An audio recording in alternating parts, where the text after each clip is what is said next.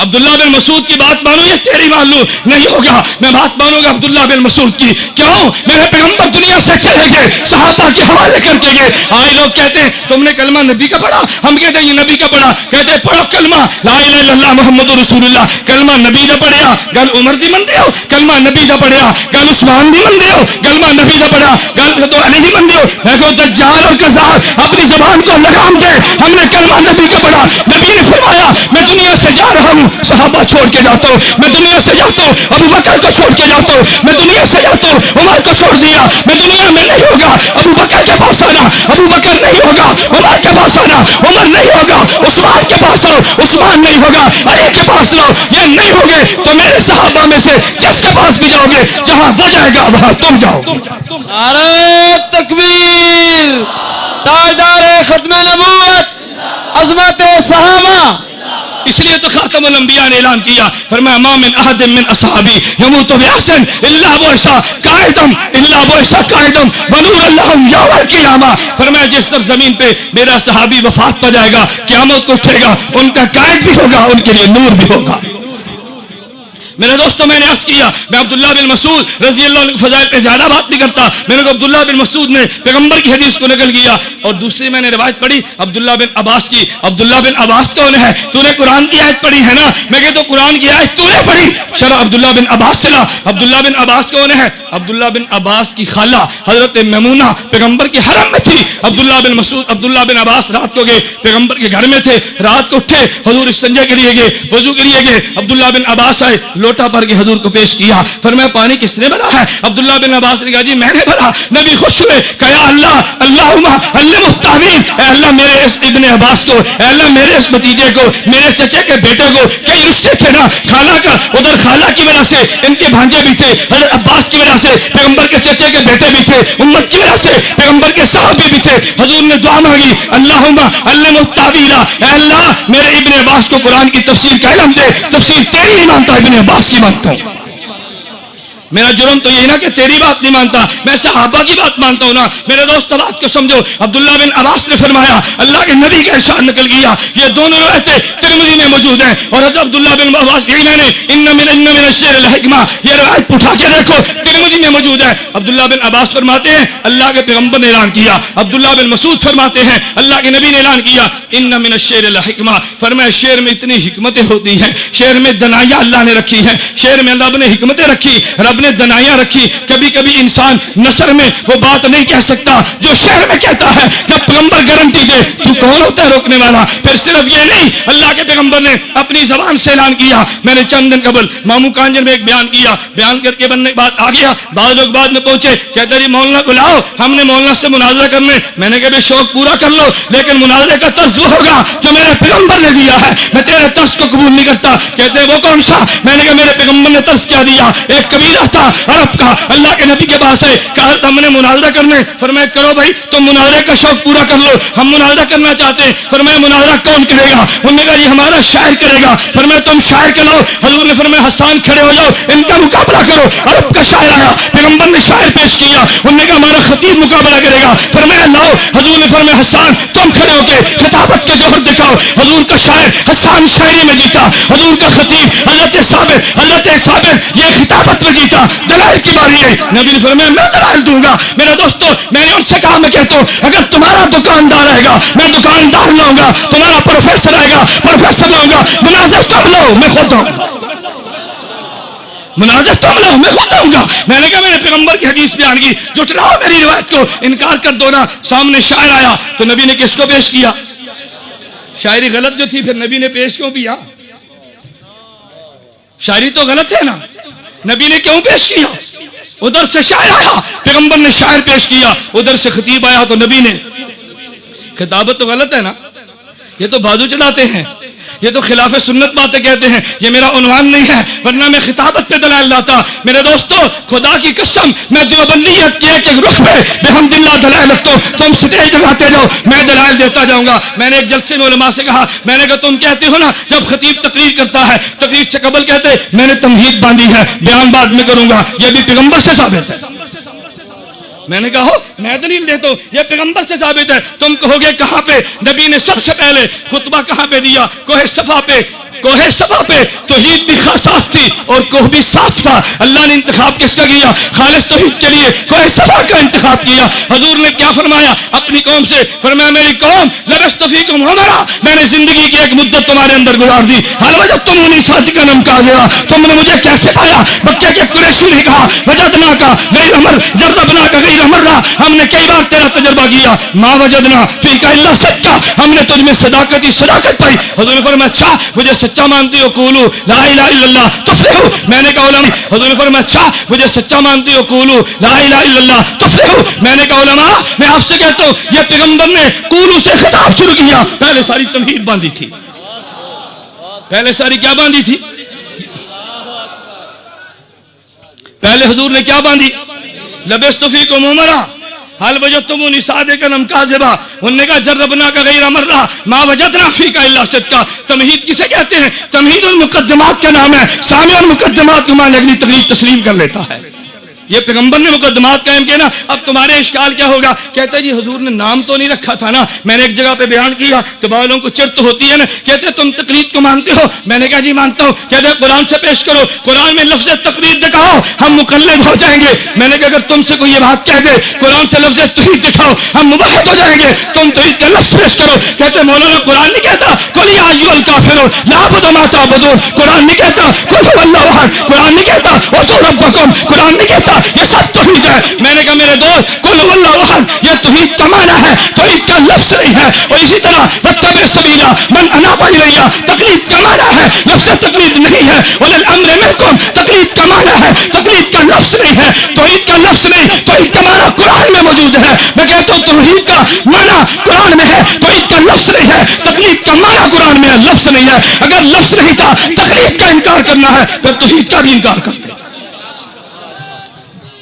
پھر انکار کرتے، پھر ساری باتوں کا انکار کر دے. نہیں میرے دوستو میرا عنوان نہیں. میں نے جو بات عرض کرنی ہے وہ سمجھے. میں نے کہا رب نے قرآن میں اعلان کیا تجھے سمجھ میں نہیں آیا. میں نے محمد سے سمجھا صلی اللہ علیہ وسلم، مجھے سمجھ آ گیا. اللہ کے پیغمبر نے فرمایا ان من الشعر حکمہ، ارے شعر میں بڑی دانائی ہے. اللہ کے پیغمبر نے فرمایا. اور میرے دوستو یہ پرانے قصے تو میں لاؤں گا، ضمناً بات آ گئی. آپ نے سنا ہوگا حکیم الامت مولانا اشرف علی تھانوی اللہ اس کی قبر پہ کروڑ رحمت نازل فرمائے. حضرت کی خدمت میں خواجہ عزیز مرزوق کتنا بڑا شخص تھا، ڈپٹی کلیکٹر تھا. حضرت کے دربار میں آیا، سب کو چھوڑ گیا. ایک مرتبہ حضرت کی خانقاہ میں تھے، کوئی خلاف مزاج جملہ کہہ دیا. حضرت ناراض ہو گئے، فرمایا بھی خواجہ کو خانقاہ سے باہر نکالو. اس وقت ہمارے صوفیہ کے ہاں سب سے بڑی سزا یہ تھی مرید کو باہر نکال دو. یہ مرید کے لیے موت تھی کیونکہ مرید سچا تھا نا. فرمایا بولنا چھوڑ دو، مرید کے لیے موت تھی. فرمایا عزیز الرسن کو باہر نکالو. عزیز کو باہر نکال دیا. خواجہ صاحب بھی تو خواجہ تھے نا، حضرت تھانوی کے تربیت یافتہ تھے. تھانوی سے انہوں نے تصوف کو پڑھا تھا، اپنے نفس کو مارا تھا، اصلاح کی تھی. خواجہ باہر نکلے،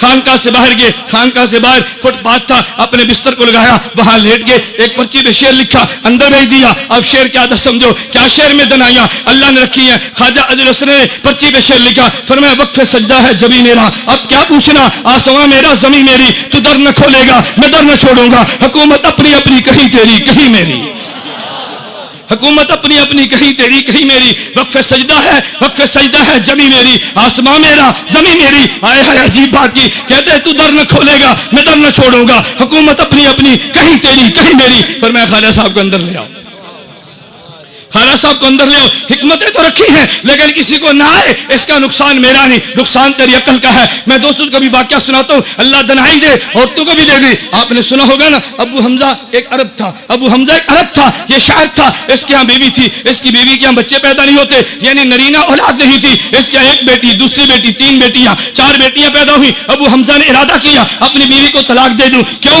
میری بیوی کے اندر بچہ جو پیدا نہیں ہوتا. ہمارے ہاں بھی بس کم عقل لوگ اس بنیاد پہ بیوی کو منحوس سمجھتے ہیں کہ بیوی کے بطن سے ننینہ اولاد پیدا نہیں ہوتی. وہ بھی بیوقوف تھا، اس نے بیوی سے علیحدہ ہونے کا ارادہ کیا، طلاق دینے کا عزم کر لیا. اپنے گھر میں نہیں آتا، کسی دوست کے ٹھہرا. بیوی نے سوچا میرا خامد ابو حمزہ میرے گھر میں کیوں نہیں آتا، بڑی پریشان ہوئی. اس نے سوچا، ایک نتیجے پر پہنچی کہ چونکہ میرے پیٹ سے لڑکے پیدا نہیں ہوتے، لڑکیاں پیدا ہوتی ہیں. ابو حمزہ نالا ہو گیا. اس نے عربی میں شعر لکھے، اور شعر لکھ کے ابو حمزہ کو بھیجے، لاہور کے مسلمانوں اس عورت کی دنائی پہ ناش کرو. اللہ نے کتنی عقل عقل اس کو عطا فرمائی تھی. اس نے شعر لکھے کہتے مال ابی حمزہ تھا لا یاتینا غصبانو اللہ نردل بنینا تاللہ ما ذالکا فی ایدینا نحن کالارض لزارعینا انہا ناخذ ما اوتینا ننبتو ما زرعہ فینا. اس نے عجیب بات دیکھی, ابو حمزہ سے کہنے لگی کہتے مال ابی حمزہ تھا لا یاتینا, ابو حمزہ کو کیا ہو گیا, ہمارے پاس آتا نہیں ہے. غصبانو اللہ نردل بنینا, وہ ناراض ہو گیا, میرے یہاں بیٹا نہیں ہوتا.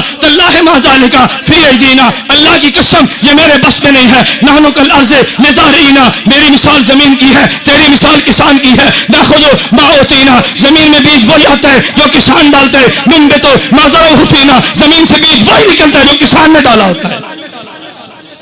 اس نے کہا قصور تیرا یا میرا ہے؟ میرے دوست ابو حمزہ نے کہا مجھے معاف کر دے, مجھ سے غلطی ہو گئی, میں غلطی پر تھا. ایک شعر پڑھانا کیا پلٹ کے رکھ دی. اللہ کے پیغمبر نے فرمایا ان من الشعر الحکمہ, حکمت ہے, شعر میں دنائی ہے, لیکن ان کو دنائی ملتی ہے جن کے سر میں عقل ہو. ان کو دنائی ملتی ہے جن کے سر میں عقل ہو تو صحیح نا, اور جس کے سر میں عقل نہ ہو اور جانوروں کی طرح گھومتا پھرے, اس کو دنائی کبھی نہیں ملا کرتی. اس کو شعروں سے بھی نہیں ملتی, پیغمبر کے ارشاد سے بھی نہیں ملتی, اللہ کے قرآن سے بھی نہیں ملتی, اور صحابہ سے نہ ملی تو کیا ہوا, ائمہ سے نہ ملی تو کیا ہوا. میرے دوستوں میں عرض کیا یہ شعر پڑھنا یہ پیغمبر کی سنت ہے. آپ کہو گے جی وہ کیسے, پیغمبر کی سنت تو شعر پڑھنا نہیں ہے. میں کہتا ہوں تو سنت کا معنی نہیں جانتا. اگر تو سنت کا معنی جانتا ہوتا تو پیغمبر کی سنت پہ کبھی اعتراض نہ کرتا. میرے دوستوں میں تم سے پوچھتا ہوں, اگر کوئی آدمی آپ سے پوچھے مولوی صاحب اذان دینا سنت ہے, آپ کیا جواب دو گے؟ بولیے بھائی اذان دینا سنت ہے.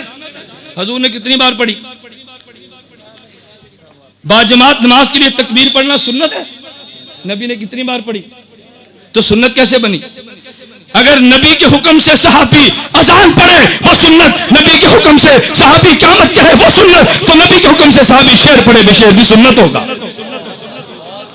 پھر شعر بھی سنت ہوگا نا. ہاں تجھے نہیں آتا میں سناؤں گا, تجھے قصیدے نہیں آتے میں پڑھوں گا. صحابہ نے پڑھے, نبی کے حکم سے پڑھے, یہ پیغمبر نے پڑھے ہیں. میرے دوستوں لیکن میں نے عرض کیا ایک ہے حمد ایک ہے نعت. پہلے میں حمد سناتا ہوں پھر نعت سنو. اور حمد کی کس کی میرے دوستوں؟ تیری اور میری نہیں. میں حمد لاتا ہوں اللہ کے نبیوں کی. حمد بیان کی ہے ابراہیم خلیل اللہ نے, حمد بیان کی ہے موسیٰ کلیم اللہ نے, حمد بیان کی ہے عیسیٰ روح اللہ نے, حمد بیان کی ہے محمد رسول اللہ نے. اور لکھنے والا کون ہے؟ زرقانی. اٹھانا کتب حدیث کو, امام زرقانی کہتے ہیں ابراہیم نے اللہ کی حمد کو بیان کیا. ابراہیم نے حمد کو بیان کرتے یوں کہا الحمدللہ الذی اتخذنی خلیلا, اے اللہ تیرا شکر ہے تو نے مجھے اپنا خلیل بنا لیا. وَأَعْطَانِي مُلْكًا عَظِيمًا, اے اللہ تیرا شکر ہے تو نے مجھے عظیم ملک عطا کر دیا. اے اللہ تیرا شکر ہے وَجَعَلَ أُمَّتِي قَانِتًا يُؤْتَمَّ بِهِ, تو نے مجھے امت کا مقتدا بنا دیا. وَأَنْقَذَنِي مِنَ النَّارِ, مجھے نار سے بچا لیا. وَجَعَلَهَا عَلَيَّ بَرْدًا وَسَلَامًا, تو نے آگ کو مجھ کو ٹھنڈا کر دیا. ابراہیم نے حمد بیان کی. بعد میں کون ہے؟ حضرت موسیٰ.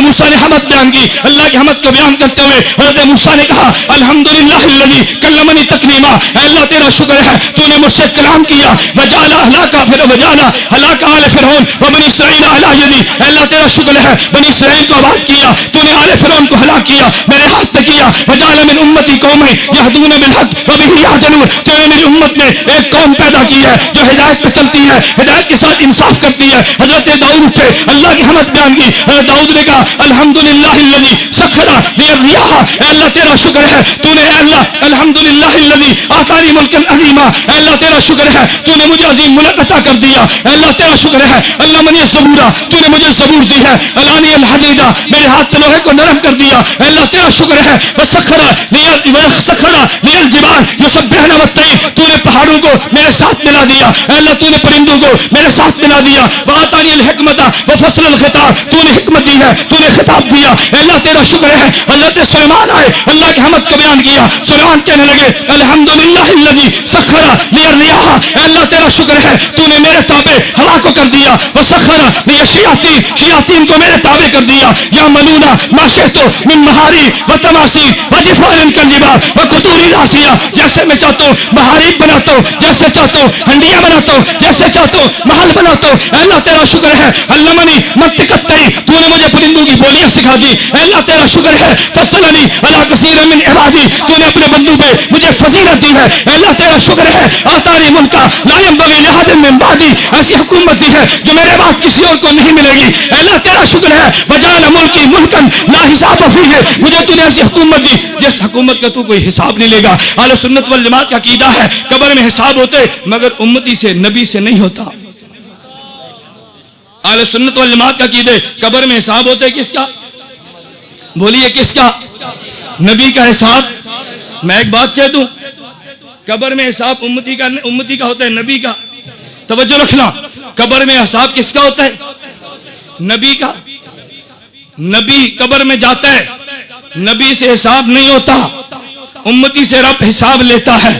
اللہ فرشتوں کو بھیجتا ہے، لیکن فرشتوں کے لیے جب حساب اور کتاب مکمل ہوتا ہے نا، پھر ابو داؤد کی روایت موجود ہے، روایات اور بھی ہیں، حساب کتاب کے بعد اس امتی پہ نیند کو طاری کر دیا جاتا ہے. اور ہماری زبان میں نیند کو موت بھی کہتے ہیں. اللہم بسمک اموت و احیا، الحمدللہ الذی احیانا بعدما اماتنا. چونکہ نوم کو موت کہتے ہیں، اس لیے قبر میں جب اس امتی پہ نیند کو طاری کر دیا گیا، نیند کو موت کہتے ہیں. ہم نے عام امتی کو میت کہہ دیا، لیکن پیغمبر کا حساب بھی نہیں ہوتا، پیغمبر پہ نیند بھی طاری نہیں ہوتی. کو میت کہہ دیا، لیکن پیغمبر کا حساب بھی نہیں ہوتا، پیغمبر پہ نیند بھی طاری نہیں ہوتی. پیغمبر کو مسلسل حیات ملتی ہے، اس لیے نبی کو قبر میں زندہ کہتے ہیں، عام امتی کو مردہ کہتے ہیں. تکبیر. تاجدار ختم نبوت، عقیدہ حیات انبیاء. میرے دوستو، یہ میرا موضوع نہیں ہے. جو میں نے عرض کیا نا، اے کاش تم اس بات کو سمجھتے جو میں بات زیر باس رہے ہوں. میں نے ایک اشکال کا جواب دیا ہے. لوگ پتہ کیا کہتے ہیں؟ قبر میں کافر بھی زندہ، قبر میں مومن بھی زندہ، قبر میں شہید بھی زندہ، قبر میں نبی بھی زندہ. ارے سارے زندہ ہیں، تم حیات النبی کیوں کہتے ہو؟ میں کہتا ہوں اس لیے کہ امتی پر قبر میں نیند طاری ہوتی ہے، نیند کو موت کہتے ہیں، اس لیے امتی کو نیند کے اعتبار سے میت کہہ دیا. پیغمبر پہ نیند بھی نہیں آتی، اس لیے پیغمبر کو میت کہہ ہی نہیں سکتے. یہ دونوں میں فرق تھا. خیر کبھی اس عنوان پہ جلسہ ہوا، پھر میں حیات النبی پہ دلائل لاؤں گا، قاسم نانوتوی کا عقیدہ بیان کروں گا، ہونے والے اشکالات کو صاف کروں گا، قرآن کی آیتیں پڑھوں گا. میرے دوستو، وہ دور گزر گیا جب حیات النبی پہ مناظرے تھے. میں علماء کی موجودگی میں کہتا ہوں، اگر کسی نے ماں و بیٹا چلے جو حیات النبی پہ ہم سے مناظرہ کرے، میں 10,000 انعام دوں گا. جو میرا ان سے عقیدہ حیات النبی پہ مناظرہ طے کرا دے گا، فتح شکست بات کے فیصلے تو طے کرا، میں 10,000 انعام تجھے دوں گا. وہ دور گزر گیا جب تم نے مناظروں کے چیلنج کیے. میں تو برکھ رہا ہوں، میں تو چیخ رہا ہوں. میں نے پنجمی پہ جا کے FM ریڈیو پہ بیان کیے. میں نے کہا آؤ نکلو بلو سے باہر، تم میرے چیلنج کو قبول کرو حیات النبی پہ مناظرہ. رب کعبہ کی قسم، جو حیات النبی کا عقیدہ نہیں رکھتا اہل سنت میں سے نہیں ہے، دیوبندی نہیں ہے.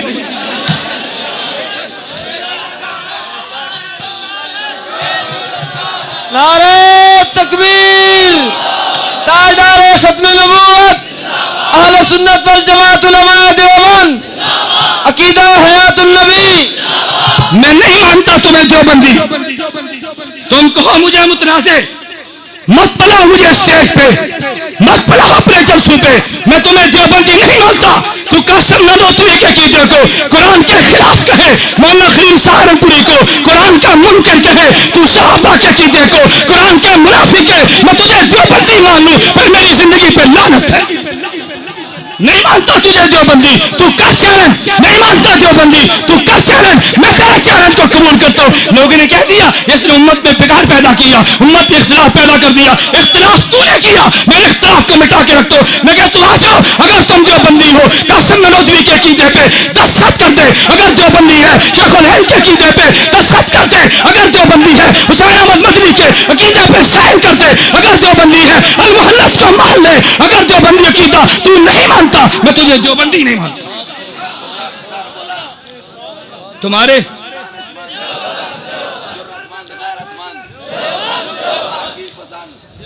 تمہارے رنگ اترتے ہیں تو اترنے دو. ہم نے بڑا عرصہ گالیاں کھائی ہیں، ہم نے بڑا عرصہ تم سے گالیاں کھائی ہیں. میں اس لیے بار بار کہتا ہوں عقیدہ بیان کر، بڑے زور سے بیان کر، تجھے حق حاصل ہے. میرے کافر کے خلاف زبان درازی مت کرنا. میں تیری زبان کو کھینچوں گا اور جڑ سے کھینچ لوں گا. تو زبان درازی کر کے دکھا. کوئی بات ہے؟ جس کا جی چاہے دیوبندیت کو بھونک دے، جس کا جی چاہے دیوبندیت کو بھونک دے. پوری امت کے محسن، پوری امت کا محسن، اس کو تو بھونکے، تیری زبان کو میں لگام دوں گا. اللہ نے چاہا تو جرأت اور طاقت سے دوں گا. چیلنج قبول کر کرو. میں نے علماء کی موجودگی میں کہا، میں دوڑا تو نہیں ہوں. میں نے کہا جو انعام جو رکھا ہے میں اس کو 10,000 انعام دوں گا. تم انعام لو. یہ انعام ان کے لیے تو نہیں ہے، تم لو. کیوں نہیں لیتے انعام کو؟ لو انعام. وہ دور گزر گیا. اب واپس گھر لگے ہیں، واپس بحمداللہ تعالی۔ وقت آنے پہ میں لاؤں گا رپورٹیں تمہارے سامنے۔ میں نے دوستوں سے کہا نا، کہتے دیوبندی اہل حدیث ہو گئے، اہل حدیث ہو گئے۔ مولانا معذرت کے ساتھ اب محسوس مت کرو، ان قریب وہ سیڑھیاں میڈیا پر آئیں گی، کتنے اہل حدیث دیوبندی بنے ہیں۔ 2 سیڑھیاں آ گئی ہیں مارکیٹ میں، اب آپ گنتے چلے جاؤ۔ وہ بیک گیئر لگ گیا۔ میں نے آج بھی، یا مولانا سے موجود ہے، میں نے آج بھی ایک غیر مقلدین کی مناظر سے فون پہ کہا، میں نے کہا میرے دوست میں تمہیں مشورے دیتا ہوں، تم عقیدہ بیان کرو، تمہیں حق ہے، مسئلہ بیان کرو، تمہیں حق ہے، اپنے مسائل پھیلاؤ، تمہیں حق ہے، میرے کعبے کو گالیاں مت دو، تم مسائل بیان کرو، میں مسئلہ بیان کروں گا، تم دلیل دو، میں دلیل لاؤں گا۔ اکابر کو گالیاں دو گے، میں گالی نہیں دوں گا، تیری زبان روک دوں گا۔ گالی نہیں دوں گا، میں بول جاؤ، میں گالیاں نہیں دوں گا، میں یہ نہیں ہوگا تمہیں گالیاں دوں، لیکن تمہاری زبان کو روکوں گا انشاءاللہ۔ اور میں رب نے چاہا میں روک کر تمہیں دکھاؤں گا۔ موت حیات کا مالک رب ہے، جو دن زندگی رب نے رکھ دی ہے وہ کوئی نہیں چھین سکتا۔ موت رکھ دی ہے، کوئی زندگی نہیں دے سکتا، لیکن رب نے چاہا جن اکابر کا کھایا میں ان کا دفاع انشاءاللہ کر دوں گا انشاءاللہ۔ تم دیکھو کیسے دفاع نہیں ہوتا، کوئی بات ہے۔ خیر میرے دوستوں، میں نے عرض کیا عنوان بدل جائے گا، میں نے اتنی بات عرض کی تھی نا، آپ بات کو سمجھیں۔ میں نے عرض کیا میرے پیغمبر پہ قرآن اترا، میرے پیغمبر نے سنت کا مسئلہ بیان کیا نا، تو اگر شاعری پیغمبر نے سنی ہے تو تجھے بھی سنت کہہ دینی چاہیے۔ میرے دوستوں میں بات کو مختصر کرتا ہوں، آئیے پیغمبر کی تاریخ پڑھیں، پیغمبر کی سیرت پڑھیں، صحابہ کی مرویات کو پڑھیں۔ کیا پیغمبر نے سنا ہے یا نہیں؟ میں حمد بیان کر رہا تھا زرقانی کے حوالے سے جو اللہ کے نبیوں نے بیان کی ہے۔ حضرت عیسیٰ نے حمد کو بیان کیا، حضرت عیسیٰ فرمان لگے الحمدللہ جعلنی کلمہ، میں اس اللہ کا شکر ادا کرتا ہوں جس رب نے مجھے کلمہ کن سے پیدا کیا۔ وجعل مثلی مثل آدم خلقہ من تراب ثم قال له کن فیکون، اللہ نے مجھے یوں بنایا جیسے آدم کو کن سے بنایا، جیسے آدم کا باپ نہیں تھا تو میرا بھی باپ نہیں ہے۔ عیسیٰ نے کہا علمنی الکتاب والتوراۃ والانجیل، رب نے مجھے کتاب کا علم دیا، رب نے انجیل کا علم دیا، رب نے تورات کا علم دیا۔ میرے لاہور کے دوستوں، میں تمہارے علم کے لیے ایک نکتہ کے طور پہ بات کہہ دوں، حضرت عیسیٰ کے دور میں قرآن نہیں آیا تھا، عیسیٰ سے پہلے تورات آئی، عیسیٰ سے پہلے انجیل آئی، عیسیٰ سے پہلے زبور آئی۔ عیسیٰ علیہ السلام فرماتے مجھے رب نے انجیل دی ہے، بات سمجھ آتی ہے، مجھے زبور کا علم دیا، بات سمجھ آتی ہے، مجھے تورات کا علم دیا، بات سمجھ آتی ہے۔ اور عیسیٰ نے یہ کیوں کہا کہ رب نے مجھے کتاب کا علم بھی دیا؟ یہ کیسے فرما دیا کہ مجھے کتاب کا علم بھی دیا؟ اس کی وجہ سنو، اہل سنت والجماعت کا مسلمانوں کا عقیدہ ہے عیسیٰ علیہ السلام آسمان پہ زندہ ہے، اس نے دوبارہ آنا ہے، پیغمبر کا امتی بن کے آنا ہے۔ جب اسے نبی کا امتی بننا ہے اس کو قرآن کا علم بھی چاہیے تھا، اللہ نے آنے سے پہلے قرآن کا علم بھی دے دیا، آنا جو تھا علم بھی دیا، آنا جو تھا علم بھی دیا نا۔ میں نے ایک جگہ پہ دوستوں سے کہا قرآن کے حوالے سے میں بات کہہ دوں، مرزا قادیانی کہتے عیسیٰ علیہ السلام فوت ہو گئے، آسمان پہ زندہ اٹھا لیے گئے۔ ہم نے کبھی قرآن پڑھ، اب قادیانی بھی تو قرآن پڑھتے ہیں نا، لوگ کہتے ہیں قرآن قرآن قرآن قرآن، قادیانی بھی تو قرآن پڑھتا ہے نا۔ قادیانی کہتے ہیں دیکھو اللہ نے قرآن میں کہا اس قال اللہ یا عیسیٰ، اللہ نے قرآن میں کہا عیسیٰ انی متوفی کا، توجہ رکھنا، انی متوفی کا ورافع کا الیہ، اے عیسیٰ میں تجھے وفات دوں گا اور تجھے اٹھا لوں گا۔ تو پہلے وفات ہے نا، اٹھانا بعد میں ہے۔ قادیانی کہتے ہیں اب قرآن کا طرز یہ بتاتا ہے کہ پہلے اللہ نے وفات دی پھر اللہ نے اٹھا لیا۔ ہم مانتے ہیں عیسیٰ آسمان پہ ہے لیکن پہلے موت دی اور پھر اٹھا لیا۔ ہم نے کہا جی کیسے؟ کہتے قرآن میں ہے اللہ نے فرمایا اس قال اللہ یا عیسیٰ، اے عیسیٰ انی متوفی کا، میں تجھے وفات دیتا ہوں، ورافع کا، اور تجھے اٹھا لوں گا۔ تو پہلے تذکرہ وفات کا یا اٹھانے کا؟ بولیے نا، آپ پریشان مت ہو، جواب میں نے دینا ہے۔ پہلے تذکرہ وفات کا یا اٹھانے کا؟ اب مرزا قادیانی کہتے ہیں جی پہلے اللہ نے وفات کا فرمایا پھر اٹھانے کا فرمایا۔ یہی بات تو میں کہتا ہوں، پہلے وفات دی ہے پھر اٹھا لیا۔ میں کہتا ہوں عقل کے اندھے، تو آنکھ کا بھی اندھا تھا، عقل کا بھی اندھا تھا، قرآن سمجھتا بھی نہیں تھا، دیکھتا بھی نہیں تھا۔ یہی تیرا نقصہ، تو نے دیکھا تو وہ بھی یاد تھا، سمجھا تو وہ بھی یاد تھا، تیرا قصور نہیں، تیری عقل اور آنکھ کا قصور تھا۔ بدبخت تو نے قرآن کے اسلوب پہ غور کیا۔ اصل مسئلہ کیا تھا؟ عیسیٰ علیہ السلام دوڑے، یہودی پیچھے تھے، عیسیٰ علیہ السلام کمرے میں چھپے، اب یہودی باہر کھڑے ہیں۔ عیسیٰ علیہ السلام بھی انسان تھے، عیسیٰ علیہ السلام بھی تو بشر تھے نا، بشری تقاضے بھی تھے۔ عیسیٰ نے اللہ سے دعا مانگی، یا اللہ میری حفاظت فرما۔ اللہ نے فرمایا عیسیٰ تو نے گھبرانا نہیں ہے، تجھے وفات تو میں دوں گا۔ اللہ وفات تو دے گا، یہ تو باہر کھڑے ہیں میری جان لے لیں گے۔ اللہ فرماتا ہے نا عیسیٰ انی متوفی کا، وفات میں نے دینی ہے، جب وفات میں دوں گا یہ تجھے مار نہیں سکتے، زندگی موت میرے ہاتھ میں، ان کی بس میں نہیں ہے، تجھے مارنا، گھبرانا نہیں، انی متوفی کا، وفات میں دوں گا۔ اے اللہ کیسے دوں گا؟ یہ تو پہنچے، رب نے کہا ورافع کا، تجھے اٹھا لیتا ہوں۔ آئے ہائے، نہیں کہا، رب نے فرمایا میں تجھے اٹھا لیتا ہوں, پہلے متوفی کا کہہ کے رب نے تسلی دی ہے, رافع کہہ کے اٹھا لیا ہے. قرآن کا معنی تو یہ تھا, لیکن عقل کے اندھے اور آنکھ کے کانے تو نے قرآن کو نہ سمجھا اور اعتراض عیسیٰ علیہ السلام پہ کر دیا. میرے دوستو, عیسیٰ علیہ السلام نے یہ بات کہی, میں نے اس لیے کہا ہمارا عقیدہ عیسیٰ علیہ السلام آسمان پہ زندہ ہے اور عیسیٰ علیہ السلام دوبارہ آئیں گے. عیسیٰ علیہ السلام زندہ ہیں, آئیں گے. اور ایک اور میں بات کہہ دوں, عیسیٰ علیہ السلام ذوق تازہ ہو, میں ایک بات کہتا ہوں, عیسیٰ علیہ السلام آئیں گے دنیا میں فتنے مٹانے کے لیے. دنیا میں فتنے, توجہ رکھنا, دنیا میں فتنے. لیکن عیسیٰ علیہ السلام فتنے کیسے مٹائیں گے؟ دلیل سے یا طاقت سے؟ طاقت سے. کیسے مٹائیں گے؟ دلائل کا دور تو گزر گیا, دلائل میں برہان مکمل ہو گیا. عیسیٰ علیہ السلام اٹھائیں گے, دلیل سے نہیں عمل سے فتنے مٹھائیں گے. سارے فتنے مٹ گئے, یہودیت کا, عیسائیت کا, مرزائیت کا. اللہ کے پیغمبر فرماتے ہیں اٹھاؤ, یہ روایت مسند ابو یعلا میں موجود ہے. ابو ہریرہ فرماتے ہیں رضی اللہ عنہ, حضرت عیسیٰ علیہ السلام فتنے مٹھا کے پیغمبر کے روزے پہ جائیں گے.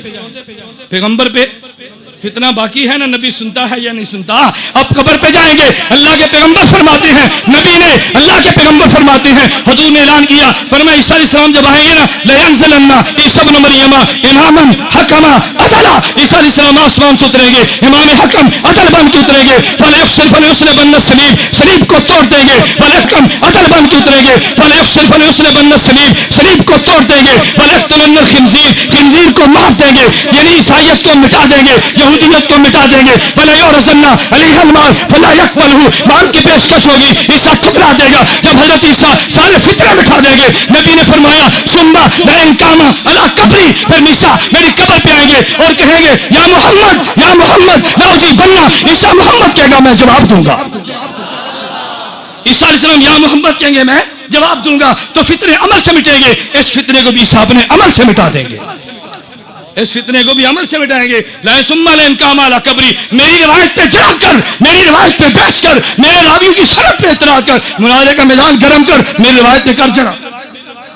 آؤ نا, میرے روایت پہ جڑا کرنا. میں دیکھتا ہوں میرے روایت پہ جڑا کیسے لاتے. جس راوی پہ تو نے جڑا کرنی ہے, بحمداللہ میری اس روایت میں وہ راوی موجود نہیں ہے. آ تو صحیح نا, یہ مناظرے کے دن کی باتیں ہیں. میرے دوستوں, میں نے عرض کیا عیسیٰ علیہ السلام آئیں گے انشاءاللہ. ہمارا اہل سنت والجماعت کا عقیدہ ہے عیسیٰ علیہ السلام آئیں گے. میں نے عرض کیا عیسیٰ نے اللہ کی حمد بیان کی ہے. عیسیٰ سے فرمانے لگے وجعلنی, اللہ تو نے مجھے معجزہ دیا. کون سا؟ ابر الاکمہ والابرص وحی الموتى باذن اللہ. عیسیٰ علیہ السلام کہنے لگے وجعلنی, اللہ تو نے مجھے معجزہ دیا کہ میں تیرے حکم سے, اللہ تو نے مجھے معجزہ دیا, میں اخلق من الطین, اخلق من الطین کہیات الطیر فانفخ فیہ فیکون طیرا باذن اللہ. حمد عیسیٰ کی مکمل ہوگی. اب آئی میرے نبی کے باری, حضور نے حمد بیان کی. میرے دوستو آؤ, محفل حمد منعقد کرنے والوں, پیغمبر کی حمد بھی سنو. اللہ کے پیغمبر نے حمد بیان کی. فرمایا الحمدللہ الذی ارسلنی رحمتا للعالمین وکافۃ للناس بشیرا ونذیرا وجعل امتی خیر امۃ اخرجت للناس وجعل امتی هم الاولین وانزل علی القرآن فیہ بیان للناس. پیغمبر نے حمد بیان کی. فرمایا ورفع ذکری وجرع صدری ووضع عنی وزری. اللہ کے پیغمبر نے حمد کو بیان کیا. وجعلنی فاتحا وخاتما. میرے دوستو سنو, پیغمبر نے حمد بیان کرتے ہوئے کیا فرمایا؟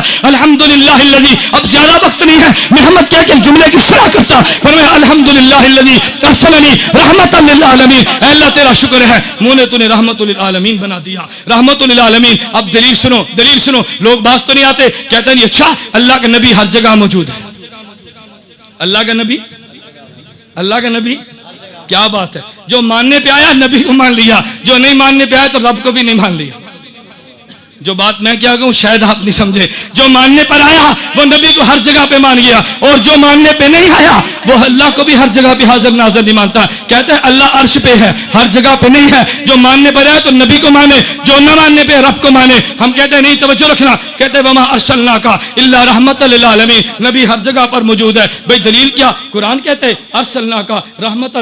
قرآن نے کہا, بھئی قرآن نے کیسے کہا؟ کہتے ہیں قرآن کہتے ہیں ہم نے نبی تجھے رحمت بنا کے بھیجا. یا رحمت ہے یا نہیں؟ بولیے, رحمت نہیں ہے. اور نبی کون ہے؟ تو پھر نبی تو ہوئے.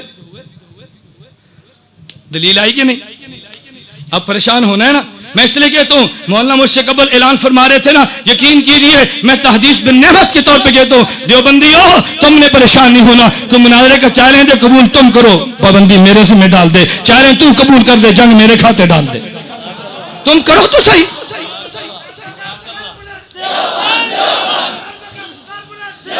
وما ارسلناک الا رحمت للعالمین، کہتے اللہ نے نبی کو رحمت بنا کے بھیجا. اچھا یہاں رحمت ہے؟ جی ہے. پھر نبی بھی ہے. میں نے کہا بہت اچھی بات ہے. اچھا میں تجھ سے سوال پوچھتا ہوں، میرا ایک سوال ہے، کیا کعبہ بیت اللہ ہے؟ کہتا ہے جی ہے. میں نے کہا یہاں بھی؟ کہتا ہے یہاں بھی. میں نے پھر کعبہ بھی یہاں پر ہے؟ نہیں سمجھے، نہیں سمجھے بھئی. ہم کہتے ہیں کعبہ بیت اللہ، تو یہاں کا بیت اللہ، یہاں کا کعبہ کون سا ہے؟ نہیں سمجھے بھئی. یہاں کا کعبہ کون سا ہے؟ بیت اللہ ہی ہے نا. اب تو نے کہا تھا نا کہ نبی رحمت ہے، تو رحمت یہاں بھی ہے، نبی یہاں بھی ہے. میں بھی کہتا ہوں کہ کعبہ بیت اللہ ہے، تو یہاں کا بھی کعبہ وہی بیت اللہ، وہاں کا بھی وہی بیت اللہ، یہاں بھی وہ وہاں بھی وہ. پھر کعبہ کو ہر جگہ مان لے. کہتے نہیں نہیں کعبہ ہے تو وہاں، لیکن رخ یہاں پہ. میں کہتا ہوں نبی وہاں پہ، رخ یہاں پہ. نہیں مانتا. میں ایک اور بات کہتا ہوں، میں مانتا ہوں پیغمبر کی رحمت یہاں پہ، پیغمبر وہاں پہ. یہ ایسا ہی ہے میرے دوستوں. آسمان پہ سورج طلوع ہوتا ہے، سورج زمین پہ نہیں ہوتا. سورج وہاں پہ، کرنیں یہاں پہ، پیغمبر وہاں پہ، رحمت یہاں پہ. تکبیر. تاجدار ختم نبوت، تاجدار ختم نبوت. یہ عجیب بات ہے ظالم. تو پیغمبر کے نور کو چاند سے بھی کم مانتا ہے، پیغمبر کی رحمت کو سورج سے کم مانتا ہے. اگر سورج وہاں پہ رہ کے کروڑوں کلومیٹروں کو روشن کر سکتا ہے، پیغمبر مدینے میں زندہ رہ کے عالم رحمت کیوں نہیں بانٹ سکتا؟ اس لیے میں کہتا ہوں سورج وہاں پہ، روشنی یہاں پہ، سورج وہاں پہ، حرارت یہاں پہ، سورج وہاں پہ، کرنیں یہاں پہ. میرا محمد روزے میں زندہ. حضور کی رحمت پوری دنیا میں موجود ہے. حضور نے مدح بیان کی، الحمدللہ الذی ارسلنی رحمت للعالمین. میں نے عرض کیا نا، میں وقت کی قلت کی وجہ سے جملے کاٹ رہا ہوں، ورنہ میں ایک ایک جملے کی رب کعبہ قسم شرح بیان کرتا. حضور نے اعلان کیا، فرمایا لوگوں تم نہیں جانتے مجھے بشیرا نذیرا بنایا. یہ سب آپ نے سنا. اللہ کے پیغمبر نے آخر میں کہا وجعلنی فاتحہ و خاتمہ. فرماتے ہیں حضور نے مجھے، اللہ نے مجھے اول بھی بنایا، آخر بھی بنایا. جب کوئی نہیں تھا رب نے میری روح کو پیدا کیا. جب کوئی نہیں ہوگا تب بھی میری نبوت کے چرچے ہوں گے. میں اول بھی ہوں، مجھے آخر بھی ہوں. اللہ کے پیغمبر اول بھی تھے، اللہ کے پیغمبر آخر بھی تھے. مجھے اس پہ قصہ یاد آیا. مولانا قاسم نانوتوی اللہ اس کی قبر پہ کروڑوں رحمت نازل فرمائے. مباحثہ شاہ جہان پور تھا، مناظرہ طے ہوا. مناظرہ کس سے تھا؟ آریہ ہندو سے. مولانا قاسم نانوتوی دارالعلوم دیوبند سے چلے مناظرے کے لیے، شاہ جہان پور میں پہنچے مباحثے کے لیے. ہندو آریہ پنڈت آئے. مولانا قاسم نانوتوی سے کہا حضرت آپ بڑے ہیں، آپ بزرگ ہیں، آپ مناظر ہیں، آپ سرتاج ہمارے، آپ شیر پہ تشریف لائیے، آپ اپنے دلائل پہلے دیں، ہم دلائل بعد میں دیں گے. مولانا فرمایا نہیں نہیں نہیں، دلائل تم پہلے دو، میں دلائل بعد میں دوں گا. ہندو کہنے لگا حضرت آپ پہلے آئے، آپ بڑے ہیں. فرمایا تم نہیں جانتے میں نے اس نبی کا کلمہ پڑھا جو آخری نبی ہے، میری باری بھی بعد میں ہے، تم پہلے میں بعد میں آؤں گا. ہندو پنڈت کہنے لگے حضرت نہیں نہیں، ہم نے دلائل سے بات نہیں کی، ہمارے ہاتھ کو دیکھیے، آپ بڑے ہیں، ہم برکت کے لیے کہتے ہیں آپ تشریف لائیں، پہلے گفتگو آپ کریں، ہم بعد میں کریں گے. مولانا قاسم نانوتوی فرمانے لگے، عجیب جملہ فرمایا. فرمایا چلو میں تمہاری مان لیتا ہوں، کچھ تقریر تھوڑی سی پہلے کرتا ہوں، تھوڑی سی بات میں کروں گا، اس لیے کہ میں نے اس نبی کا کلمہ پڑھا جو اول بھی ہے آخر بھی ہے، میرا پہلے بھی حق، میرا بعد میں بھی حق. ہندو پنڈت کہنے لگا حضرت ہاتھ کو دیکھے، ہم دلائل سے بات نہیں کرتے، ہم نے تو برکت کے لیے کہا، آپ بزرگ ہیں، ہماری بات کو مان لیجیے. مولانا فرمایا ارے ظالم گدھے، تو میری بات کو سمجھا نہیں ہے، میں تجھے موقع دینا چاہتا تھا، تو گفتگو کر لے. قاسم نانوتوی پیغمبر کا امتی جب سٹیج پہ بات کرے گا وہ اول بھی ہوگی وہ آخر بھی ہوگی. میری گفتگو کے بعد تو دلیل نہیں دے گا، جو دلیل تو نے بعد میں دینی ہے میں پہلے توڑ دوں گا. میں نے موقع دیا، تم دلائل دو، تو میری بات کو نہیں سمجھے نا. آؤ پھر قاسم نانوتوی آتا ہے. مولانا اسٹیج پہ آئے، 3 گھنٹے فلسفہ بھی ذات بالعرش کے حوالے سے اللہ کے وجود پہ دلائل دیے اور بندروں کے بنائے ہوئے بتوں کے دلائل کو ختم کر دیے. مولانا جب دلائل دے رہے تھے 3 گھنٹے دلائل دیے. دلائل کے بعد ہندو پنڈت کھڑا نہیں ہوا، ہندو سائرس موجود تھا، اس نے کھڑے ہو کے قاسم نانوتوی رحمہ اللہ کی فتح کا اعلان کیا اور ساتھ جملہ کہا، کہتا ہے لوگوں آج قاسم نانوتوی نہیں بولتا تھا، انسان کی زبان پہ الہام کا فرشتہ بولتا. نعرہ تکبیر. تاجدار ختم نبوت قاسم العلوم والخیرات حضرت نانوتوی. پھر مولانا قاسم نانوتوی رحمہ اللہ تعالیٰ جیت کے میدان مناظرہ کو مار گیا. نیچے اترے، دیوبندی فرزند تھے نا، ہندو پنڈت پھر آئے، ایک حملہ اور کیا. پنڈت تھے نا، حملہ تو کرنا تھا. میرے دوستو یاد رکھنا شیطان 2 حملے کرتا ہے. نمبر 1 کوئی آدمی نیک عمل نہ کرے، اگر نیک عمل کر لے اس کو ضائع کر دے. پہلا حملہ شیطان کا کامیاب نہ ہوا، قاسم نانوتوی عمل کر گیا، اب دوسرا حملہ کیا اس کے عمل کو برباد کر دوں. ہندو پنڈت آئے، کہنے لگے مولانا ہماری، اللہ اکبر، ہندو پنڈت نے کیسی گیم کھیلی. کہتے مولانا افسوس کیا مسلمانوں میں قاسم نانوتوی ہیں، اگر آپ ہندو میں ہوتے نا آج آپ کے بت بنا کے دلی کے چوک چوک پہ تمہاری پوجا کی جاتی، مسلمان نے تیری قدر نہیں کی. مجھے کہہ دے تو میں نے کہنا گل تو سچی ہے، قدر نہیں کی، میرے مرن تو بعد انہوں رونا ہے، جینیاں دو بندی قدر نہیں کرتے، میں نے تو بھول جانا تھا، وہ تو قاسم نانوتوی تھا۔ فرمانے لگے اس ہندو پنڈت نے کیا کہا، کہتے ہیں مولانا اگر تم ہندو کے اندر ہوتے تو دلی کے چوک چوراہے پہ تمہارے بت بنا کے پوجا کی جاتی، مسلمان تمہاری قدر نہیں کرتا۔ مولانا قاسم نانوتوی فرمانے لگے، فرمایا ہندو ہو تمہارے اندر قاسم ہوتا جو کوئی نہیں، ایک جنے تم ان کے بت بنا کے پوجتے ہو، میرے محمد کی ختم نبوت کے سلے میں گلی گلی قاسم نانوتوی رہتے، کس کس کے بت بنا کے مسلمان پوجے گا؟ سر بکف سر بلند فضل خدا بند مصطفیٰ کو پسند۔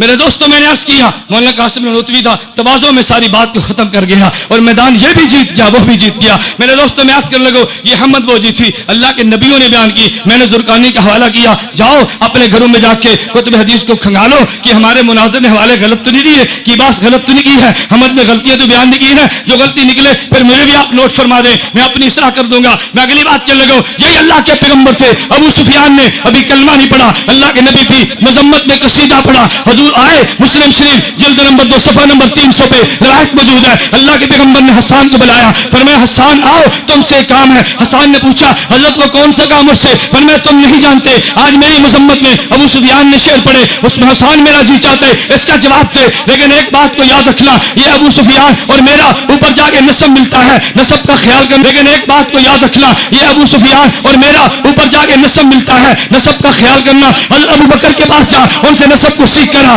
حسان نے واپس آئے کہ حضرت میں نے سب کو سیکھ لیا، مجھے اجازت دے، میں حضرت ابو میں مجھے اجازت دے میں قصیدے کا جواب دوں، فرمایا اجازت ہے۔ حسان نے کہا یا رسول اللہ میں آپ کو نسب کو ابو سفیان کے نسب سے یوں الگ کر دوں گا جیسے بال کو آٹے سے الگ کیا جاتے، مجھے اجازت دیجیے۔ پیغمبر نے اجازت دی، حسان کھڑے ہوئے اب کفار کو چیلنج کر کے حسان کہنے لگے حجوت محمدن برا تقیہ حجوت محمدن فاجبت عنہ وعند اللہ فی ذاک الجزاء حجوت محمدن برا تقیہ رسول اللہ شیمت الوفاء فإن أبي ووالدي وعزي بعز محمد منكم بقاء سكنت بنيتي إن لم تروها سكنت بنيتي إن لم تروها تصير لك من كنفي كداء جبارين الأعنة مسعدات جبارين الأعنة مسعدات على أكتاف الأسر الزماء تذل جيادنا متمترات تلتمهن بالخمر النساء فإن آرزوا عنا تمنى وكان الفتو من كشف الغطاء وإلا فاصبروا لسراب يوم يعز الله فيه من يشاء وقال الله قد أرسلت عبدا يقول الحق ليس به خفاء وقال الله قد أرسلت جندا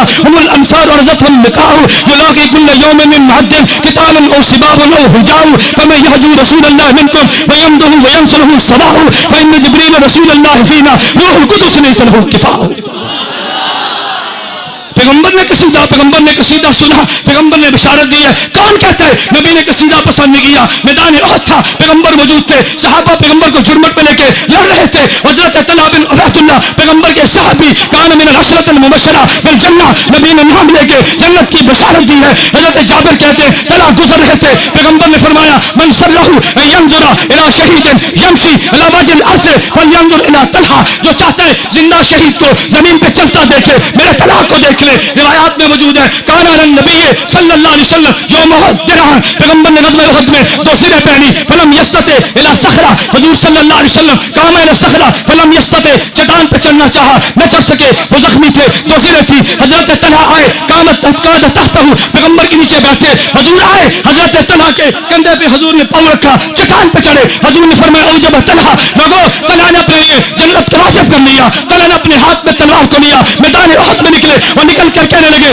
نحن حماة غالب ومالکی نصب الرسول المبارکی نظم الرزنب عنہ القوم فی المبارکی سرب سوال قوم فی المبارکی۔ لوگوں طلحہ نے جملے کہے، لوگ کہتے ہیں زبان نرم رکھو، طلحہ نے ہاتھ کا بھی استعمال کیا اور ساتھ زبان سے کہا، کہتے ہیں تم نہیں جانتے میں طلحہ بنو غالب قبیلے کا ہوں، تم نہیں جانتے میں طلحہ بنو مالک قبیلے کا ہوں، آج میں تمہیں پیغمبر کے دشمنوں میں یہ ماروں گا جیسے اونٹ خارشی اونٹ کو مار سے دوڑا دیا جاتا ہے، میں تمہیں ماروں گا۔ اب حضرت طلحہ نے کیا کیا؟ قصیدے پڑھے نا، نبی نے سورہ جنت کی بشارتیں دی۔ میرے دوستوں میں ایک بات کہنے لگو، یہ طلحہ تھے، میدان احد سے واپس آئے، کتنے زخمی تھے، ہاتھ چھلی ہو گیا، پیغمبر کے دفاع میں ہاتھ مارا گیا۔ جب طلحہ آئے نا، حضور نے فرمایا حسان میرا جی یہ چاہتا ہے طلحہ کا استقبال کر،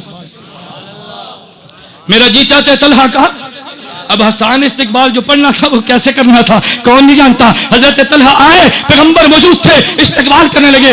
حسان نے کہا آئے ہائے, حسان نے جملہ کہا حضرت طلحہ کے آنے پہ. حسان کہنے لگے لوگوں تم نہیں جانتے وطلحۃ یوم الشیب آسا محمدا, وطلحۃ یوم الشیب آسا محمدا الفی ساعت ذاقت علیہ وشکتی یقیہ بکفیہ رماہ واسلم اشاجہ تحت السیوف فشلتی وکان امام الناس الا محمدا, وکان امام الناس الا محمدا اقام الاسلام حتی استقلتی. وقت کی قلت کی وجہ سے میں ترجمہ چھوڑتا ہوں. حضرت طلحہ کی شان میں حسان نے قصیدے پڑھے. میرے دوستو میں ایک بات کہتا ہوں, اللہ کی قسم جو بندیت کے اسٹیج پہ میں ببانگے ڈال کہتا ہوں, ابو بکر صدیق نے جو پیغمبر کا مزاج سمجھا کسی اور نے نہیں سمجھا, سب سے زیادہ پیغمبر کے مزاج کو سمجھنے والا ابو بکر صدیق تھا. حضور نے حسان کو کہا نا شعر پڑھو, ابو بکر کو تو نہیں کہا. نہیں سمجھے کسے فرمایا؟ ابو بکر سے تو نہیں کہا نا, لیکن حضرت ابو بکر تو پیغمبر کی منشا سمجھتے تھے نا. ابو بکر سمجھے رضی اللہ عنہ آج میرا نبی شعر سننا چاہتا ہے. حضرت ابو بکر سمجھے طلحہ کی شان میں سننا چاہتے. طلحہ حسان بیٹھے, ابو بکر صدیق کھڑے ہوئے, فرمایا ہاں نبی الہدا والخیل تتبعہ. ہائے ہائے. ابو بکر صدیق اٹھے, فرمایا ہاں نبی الہدا والخیل تتبعہ حتی اذا ما لقوا ہاما عن الدین. گھوڑے روند رہے تھے, طلحہ محمد کا دفاع کر رہا تھا. کہتا ضربا علی الطعن اذ ولت حماتهم والناس من بین مہدیهم ومفتونی. ابو بکر صدیق نے کہا یا طلحہ ابن عبید اللہ قد وجبت لك الجنان وزوجت المحارم. ابو بکر بیٹھے, عمر کھڑے ہو گئے. عمر سمجھے آج میرا پیغمبر شعر سننا چاہتے. حضرت عمر نے کہا لوگوں تم نہیں جانتے ہما نبی الہدا بالسیف منسلطا لما تولا جميع الناس وانكسبوا. میرے دوستو پیغمبر کے مزاج کو دیکھ کے صدیق شعر پڑھے, پیغمبر داد دے, میں کیسے مانوں شاعری مزاج نبوت نہیں. ہر بات کو بریلویت بریلویت کہنا چھوڑ دو. ہر بات کو بریلویت بریلویت کہنا چھوڑ دو. پہلے تم نے عقیدہ حیات النبی پہ ضرمے ماری, کہتے بریلویت کا عقیدہ ہے. سماع موتا بھی حملہ کیا, یہ شرکی عقیدے. آج محفل نعت کو کہتے بریلویوں کا کام ہے. نہیں نہیں میرے دوست, عقیدہ شاعری وہ بھی کرتا ہے, شاعری یہ بھی کرتا ہے. وہ شاعری کی آڑ میں بدعت کا درس دیتا ہے, یہ شاعری کی بنیاد پہ پیغمبر کی سنت کو عام کرتا ہے. دونوں میں کوئی فرق نہیں ہے. ایک آدمی شاعری دھن پر کرتا ہے, ایک آدمی شاعری ڈھول پہ کرتا ہے, ایک تپلے کی تھال پہ کرتا ہے, اور ایک آدمی پیغمبر کی اللہ کے ذکر کے ساتھ پیغمبر کی شاعری کرتا ہے. دونوں میں کوئی فرق نہیں ہے. یوں مت کہنا چھوڑ دو. کل کو لوگ کہہ دیں داڑھی چھوڑ دو, یہ کس کا سکھوں کام ہے, پگڑی اتار دو یہ سکھوں کا کام ہے, فلاں کام چھوڑ دو فلاں کا کام ہے. نہیں میرے دوستو, یہ ان کا کام نہیں, یہ ہمارا کام تھا. ہم نے اپنے کام کو کیا. اب ان کی محفلیں ماند پڑ گئی. ماند پڑی کہ نہیں پڑی؟ اور پڑھیں گی انشاءاللہ, پڑھیں گی انشاءاللہ. ہماری محفل حمد و نعت پہ جو عقیدے صاف ہوتے ہیں وہاں نہیں ہوتے. میں اس لیے اپنے کبھی دوستوں سے کہتا ہوں کبھی محفل حمد و نعت منعقد کرانی ہو نا تو بڑے شوق سے کراؤ, لیکن محفل حمد و نعت میں نظریاتی بیانات ساتھ ساتھ چلاؤ, ساتھ ساتھ چلاؤ, ساتھ ساتھ چلاؤ. پھر دیکھو یہ شاعری یہ نظر اور نسم جب ملتے ہیں پھر رنگینیاں کیسی آتی ہیں. میرے دوستو خیر میں آخری بات کہہ دوں, آپ توجہ رکھنا. یہ شاعری پیغمبر کو پسند تھی, پیغمبر نے پسند کیا, صحابہ کو داد دیا. میں آخر میں ایک شاعری کہنے لگا ہوں, ایک قصیدہ پڑھنے لگا ہوں. کس کے بارے میں؟ امام اعظم ابو حنیفہ کے بارے میں. اللہ اس کی قبر پہ کروڑ رحمت نازل فرمائے. قصیدہ کرنے والا کون تھا؟ عبداللہ بن مبارک تھا. قصیدہ کرنے والا کون تھا؟ دنیا کا بہت بڑا عالم تھا. قصیدہ کرنے والا کون تھا؟ دنیا کا بہت بڑا مجاہد تھا. عبداللہ بن مبارک کو ماننے والوں, عبداللہ بن مبارک کے قصیدے پڑھنے والوں, عبداللہ بن مبارک کو بطور حجت ماننے والوں, آؤ عبداللہ بن مبارک کو مانو. عبداللہ بن مبارک نے حضرت امام اعظم ابو حنیفہ رحمہ اللہ تعالی رحمۃ واسعہ کے بارے فرمایا, فرماتے وجدت ابا حنیفہ کل یوم یزید نبالۃ ویزید خیرا وینطق بالصواب ویستفیہ اذا ما قال اہل الجور جورا, اذا ما قال اہل الجور جورا. کہتا یقایس من یقایسہ بلب فمن ذا تعلمون له نذیرا کفان موت حماد وکانت مصیبته لنا امرا کبیرا وکان امرا کبیرا. کہتا افیا بعدہ علما کثیرا رأیت ابا حنیفہ حین یعطى ویطلب علمه اللہ اکبر. حضرت حماد کا حضرت عبداللہ بن مبارک نے امام حنیفہ کے بارے فرمایا, فرماتا رأیت وجدت ابا حنیفہ کل یوم یزید نبالۃ ویزید خیرا. ابو حنیفہ کے بارے میں عجیب جملے کے, وجدت ابا حنیفہ یزید نبالۃ ویزید خیرا وینطق بالصواب ویستفیہ اذا ما قال اہل الجور جورا یقایسہ من یقایسہ بلب فمن ذا تعلمون له نذیرا. کہتے کفانا موت حماد وکانت مصیبته لنا امرا کبیرا.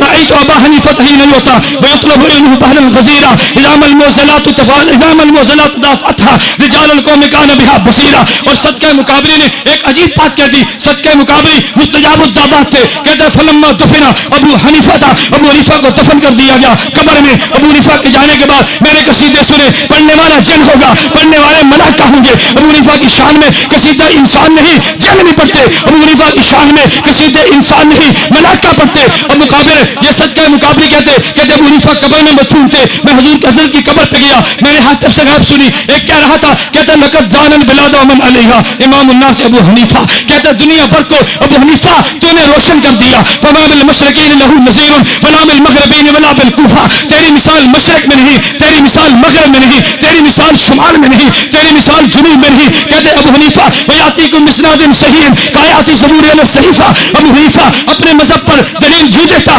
جیسے زبور پہ زبور صحیفے میں لکھی ہوئی آئے. کہتے ابو حنیفہ کون تھا؟ فمن یاخذ من الشکاک بعلم یخری کما یستنجی بلیفہ. اس نے ابو حنیفہ کو چھوڑ کے علم حاصل کرنے والوں ابو بکر پہ تان کر، ابو حنیفہ پہ طنز کر کے علم حاصل کرنے والے کی مثال تو ایسی ہے. اللہ اکبر. یہ کہنے والے کون تھے؟ ملائکہ. کہنے والے کون تھے؟ جنات. اور مثال کتنی عجیب دی ہے، مجھے نہیں سمجھ آتی میں اس مثال کا ترجمہ کیسے کر دوں. کہتے ابو حنیفہ کو علم یقین حاصل تھا اور بعض لوگوں کو شکی علم تھا. شکی علم کو لینا اور یقینی کو چھوڑ دینا یہ ایسے ہی ہے کہ جیسے آدمی پخانہ کرے اور اس تولیے سے ٹٹی صاف کرے جس سے منہ صاف کیا جاتا ہے. نہیں سمجھے؟ نہیں سمجھے؟ فرشتوں نے بڑی عجیب بات کی تھی. کہتے فرشتے کہ ابو حنیفہ کا علم یقینی تھا، ابو حنیفہ کا علم یقینی تھا. ابو حنیفہ کے مخالف کا علم شکی ہے. علم شکی کو لینا اور یقینی کو چھوڑنا یہ ایسے ہی ہے کہ جیسے انسان پخانہ کرے اور جس تولیے سے منہ صاف کرنا اور ٹٹیاں صاف کرے. کیا مطلب؟ ابو حنیفہ کے علم کو چھوڑ کے ابو حنیفہ کے شکیم پہ تبرہ کرنے، ابو حنیفہ کے علم پہ بکواس کرنے، ابو حنیفہ کے علم پہ گالیاں دینی، ان کی مثال کتنی گندی تھی. یہ میں تو نہیں دی، صدقہ مقابری کہتے. ایک اور بات کی تھی، کہتا ثم سمیت، مثال کتنی گندی تھی. یہ میں تو نہیں دی، صدقہ مقابری کہتے. ایک اور بات کی تھی، کہتا ثم سمیت صوتن. میں نے ایک جملہ اور سنا، فرشتے نے آواز دی، آواز دے کر اس نے شعر پڑھے. وہ کہتا لوگوں تم نہیں جانتے ذهب الفقه فلا فقه لكم فاتقوا الله وكونوا خلفا. کہتا فقاہت چلی گئی، اب تم روتے رہو گے دنیا سے. ابو حنیفہ جیسا فقیہ کہاں لاؤ گے؟ ماتنو مانو فمن هذا الذي يحل الليل اذا ما سجف. ابو حنیفہ چلا گیا جو پوری رات کو عبادت سے بیدار کیا کرتا تھا. میرے دوستو میں نے چند ایک حوالے دیے یہ بات بتانے کے لیے کہ حمد بیان کرنا یہ بھی دین ہے، نعت بیان کرنا یہ بھی دین ہے، اور اس حمد و نعت سے اپنے عقیدے کی اشاعت کرنا یہ بھی دین ہے. جو بندیوں میں آخری بات آپ سے کہوں، آخری بات بحمداللہ تعالی یہ جو بندیت کو فخر حاصل ہے. عقیدے پر محنت جو بندیت لگی ہے، عمل پہ محنت جو بندیت لگی ہے، تصوف پہ محنت جو بندیت لگی ہے، میدان جہاد میں جو بندی ہے، مدارس میں جو بندی ہے. جو بندیت کو مٹانے والے اللہ نے چاہا خود مٹ جائیں گے. جب تک قیامت کا سورج طلوع نہیں ہوتا یہ دیوبندی زندہ رہے گا. اللہ ان کو زندہ اور تابندہ رکھے. وآخر دعوانا الحمدللہ. تمام دوست تشریف رکھیں. کچھ دوستوں نے آپ کے لیے کچھ بندوبست کیا ہے. توجہ رکھو بھائی، توجہ. نہیں کوئی نہیں، بس میں آپ کا زیادہ وقت لیتا. آپ تھوڑی دیر بیٹھ جاؤ. بابا تم نے یہاں سونا ہے، سفر میں نے کرنا ہے. جلدی تو مجھے ہونی چاہیے. میں نے کہ سفر کی مسافت آپ کو بتائی تو آپ نے یقین بھی نہیں کرنا. آپ نے کہنا شاید سچ نہیں بولتا، یہ کیسے سفر کر کے جمعے میں پہنچے گا. آپ تھوڑی دیر توجہ کرو. دھیان جو آپ سوال، غیر مقلدین کے پیچھے نماز پڑھنا جائز ہے؟ قطعاً جائز نہیں. ان سے رشتہ کرنا جائز ہے؟ وضاحت فرمائیں. یہ بدعتی ہیں اور بریلویوں سے بڑے بدعتی ہیں، لہذا ان سے اجتناب زیادہ ضروری ہے. غیر مقلدین کے پیچھے نماز پڑھنی جائز ہے؟ قطعاً جائز نہیں. اگر پڑھ لی تو اس نماز کا کیا کریں؟ اعادہ کریں، نماز دوبارہ دہرائیں، اللہ سے معافی مانگیں. سوال یہ ہے کہ عالم کو برا بلا کہنا یا بغض رکھنا یہ ٹھیک ہے یا غلط ہے؟ عالم برحق ہو تو اس سے بغض نہیں رکھنا چاہیے، محبت کرنی چاہیے. اور اگر باطل عقیدے کے مالک ہو تو اس سے بغض رکھنا بھی ایمان ہے. لولا کا لما خلقت الافلاق لولا کا کما خلقت الارض والسماء، کیا یہ حدیثیں صحیح ہیں؟ حدیث کے الفاظ اگرچہ ثابت نہ ہوں مگر معنی بالکل ٹھیک ہے. احمد یا لاہوری صاحب ٹھیک ہے. ان قریب انشاءاللہ العزیز ایک رسالے کی منظوری مل گئی ہے طائفہ منصورہ کے نام سے، بہت جلد وہ منظر عام پر آ جائے گا. اس میں اصلاحی، اعتقادی، نظریاتی مضامین پر مشتمل ہوگا. آپ حضرات سے گزارش ہے جب رسالہ آپ کے پاس آئے تو ضرور خریدیں. اگر استاد منکر حیات النبی صلی اللہ علیہ وسلم فی القبر ہو اور تقریباً ہر سبق میں اپنے باطل عقائد کی تبلیغ کرتا ہو تو اس کے ساتھ کیا رویہ اختیار کیا جائے؟ اس کو سمجھانا چاہیے. اگر بات اس کی سمجھ میں نہ آئے تو کم از کم اس سے پڑھنا چھوڑ دینا چاہیے. اپنی سند حدیث میں بدعتی استاد کو ہرگز داخل نہ کرے. ذاکر نائک، مجھے اگر یہ بیان کے شروع میں فرما دیتے تو میں ذاکر نائک پہ تفصیلی بیان کرتا. تفصیلی میں ہر جگہ پہ اس کے بارے میں ذاکر نائک بدعتی ہے. ذاکر نائک وقت ضرورت شافی مالکی وغیرہ پہ مسائل لینا جائز ہے وہ وقت ضرورت، لیکن ہمارے ملک میں شافی مسلک کی قطعاً کوئی ضرورت نہیں ہے، کوئی ضرورت نہیں ہے. اس لیے ہمارے ہاں وہ ضرورت نہیں کہ شافی اور مالکی کو بہانہ بنا کر غیر مقلدیت کے دروازے مت کھولو. ڈاکٹر ذاکر نائک یہ غیر مقلد ہے، گمراہ ہے اور پرلے درجے کا شیطان ہے. اس نے امت میں فرقہ واریت کو بیج بویا ہے. بہت سارے مسائل ایسے غلط بیان کے اہل سنت والجماعت سے کوئی تعلق نہیں ہے. ذاکر نائک یہ کہتا ہے اگر کوئی آدمی 3 طلاق نہیں 1000 طلاق بھی اکٹھی دے دے تو طلاق ایک ہوتی ہے، اور یہ مذہب یا شیعوں کا ہے یا رافضیوں کا ہے. اس پر 15 محرم کو توسے میں ہمارا تفصیلاً 3 گھنٹے کا مناظرہ ہوا. ہم نے مناظرے میں دعویٰ یہ کیا تھا کہ 3 طلاق کو ایک کہنا یہ شیعوں اور مرزائیوں کا مذہب ہے. عالم اسلام میں مسلمانوں کا قطعاً مذہب نہیں ہے. جو یہ مذہب اختیار کرتا ہے وہ شیعوں اور مرزائیوں کا مسئلہ کرتا ہے، اور بالکل ذاکر نائک کا یہی مسئلہ ہے. پردے کے بارے میں ذاکر نائک چہرے کے پردے کا قائل نہیں ہے، یہ بہت بڑی گمراہی ہے. ذاکر نائک امت کے جمہور مسائل سے ہٹا ہوا ہے. اب میں نے عرض کیا نا تفصیلاً میں عرض کرتا، اللہ نے توفیق دی تو پھر کبھی سے میں نے خلاصہ عرض کر دیا ہے کہ غیر مقلد ہے، اس سے بچنا بہت ضروری ہے. اس کی جو کتابیں چھپی ہیں ہم نے ان کتابیں جمع کرنی شروع کر دی ہیں. اللہ نے چاہا تو انشاءاللہ اس کتابوں کا مستقل ایک کتاب کی صورت میں جواب آئے گا. ہم نے سیڈیاں بھی اس کی اکٹھی کرنی شروع کر دی ہیں. سیڈیوں کا جواب اللہ نے چاہا تو سیڈیوں میں آئے گا. ویڈیو کیسٹ کے بنانے یا استعمال کرنے کا شرعی حکم کیا ہے؟ برائے کرم مہربانی ہوگی. یہ ایسی ہے کہ جیسے کہ آدمی عمرہ کرنا چاہے تصویر کھنچوانا حرام ہے، لیکن مجبوری ہے بغیر تصویر کے عمرے پر وہ جانے نہیں دیتے. میرے دوستو ہم نے جنگ لڑنی ہے کفر سے، لیکن ہماری مجبوری یہ ہے کہ ہماری جنگ کو دنیا نہیں دیکھتی سوائے اس ایک ذریعے کے. افغانستان میں ملا داد اللہ امریکی ذبح کرتا ہے، اگر ویڈیو بنا کر امریکہ نہ بھیجیں تو بش کے خلاف احتجاج کون کرے گا؟ اور اس صورت نہیں بچتی. اگر ایسی صورت ہو پھر حکم اور ہے، اور شوقیہ طور پہ ایسی چیزیں کرانا یہ قطعاً ٹھیک نہیں ہے. شوق کی بات اور ہے، مجبوری کی بات اور ہے. مماتی امام کے پیچھے نماز ہو جاتی ہے نہیں، یا اہل سنت سے خارج ہے، گمراہ ہے، بدعتی ہے. اس کے پیچھے نماز مکروہ تحریمی اور واجب القیادہ ہے. جو پڑھی ہیں اس کا اعادہ کریں. پیغمبر صلی اللہ علیہ وسلم کے لیے میت کا لفظ بولنا ٹھیک نہیں، حالانکہ قرآن بولتا ہے انک میت انہم میتون. یہ بات وہ کہتا ہے جو قرآن کو سمجھتا نہیں ہے. اللہ کے نبی اس دنیا میں چل رہے تھے، اللہ نے فرمایا انک میتون. اس کا معنی یہ تھا اے نبی تمہارے اوپر موت آئے گی، اور موت آ گئی. جب آیت اتری اللہ کے نبی اس وقت بھی زندہ تھے، اب آیت موجود ہے اور اب بھی زندہ ہے، اب بھی زندہ تب بھی زندہ. لیکن آیت اتری یہ بتانے کے لیے کہ آپ پر موت آئے گی، اور ہم مانتے ہیں کہ موت آئی. موت آتی کیسے ہے؟